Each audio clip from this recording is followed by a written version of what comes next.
Hello hi అండి అందరికీ మళ్ళీ మరొక వీడియోతో నేనైతే మీ ముందుకు వచ్చేసాను. ముందే అడిగేస్తున్నా, వీడియో నచ్చితే లైక్ చేసి మన ఛానల్లో మిగిలిన వీడియోలు కూడా చూసి ఛానల్ని సబ్స్క్రైబ్ చేసుకోవడం మర్చిపోవద్దు ప్లీజ్. ఇంకా వీడియోలోకి వచ్చేస్తే ఈరోజు లంచ్లోకి చికెన్ పులావ్ చేద్దాం అనుకున్న. కుక్కర్లో ఎప్పుడైనా చికెన్ తక్కువ ఉన్నప్పుడు చక్కగా ఇలా పులావ్ చేసేసుకోండి. సింపుల్గా అయిపోయింది, టేస్ట్ కూడా అదిరిపోయింది. మరి నా స్టైల్లో ఎలా చేయాలో ప్రాసెస్ చూపిస్తున్నాను, చూసేయండి. ఎప్పుడైనా పలావ్కి కానీ బిర్యానీకి కానీ మనందరికీ తెలిసిందే కదా, ఆనియన్స్ బాగా బ్రౌన్ కలర్లో వేగనియండి. నేనైతే చికెన్కి ముందే ఉప్పు, పసుపు, అల్లం వెల్లుల్లిపాయ పేస్ట్, కర్డ్ మొత్తం కలిపి మ్యారినేట్ చేసి పెట్టుకున్నాను. అలాగే పలావ్లోకి ఆయిల్ కన్నా కొద్దిగా గీ ఎక్కువ యూజ్ చేస్తే టేస్ట్ బాగుంటుంది అనేది నా ఒపీనియన్. ఫ్లేవర్ బాగుంటుంది కదా గీ ఎక్కువ యూజ్ చేస్తే.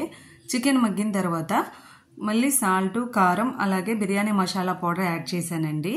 కొంచెం కారం తగ్గించేసుకోండి, ఎందుకంటే మనం హోల్ గరం మసాలా యూజ్ చేసాం, అలాగే బిర్యానీ మసాలా పౌడర్ యూజ్ చేసాం కదా, జింజర్ గార్లిక్ పేస్ట్ ఇవన్నీ వేసాం కదా. కారం ఎక్కువ వేసుకుంటే ఘాట్ ఎక్కువ అయిపోయిద్ది, టేస్ట్ అంత బాగుండదు.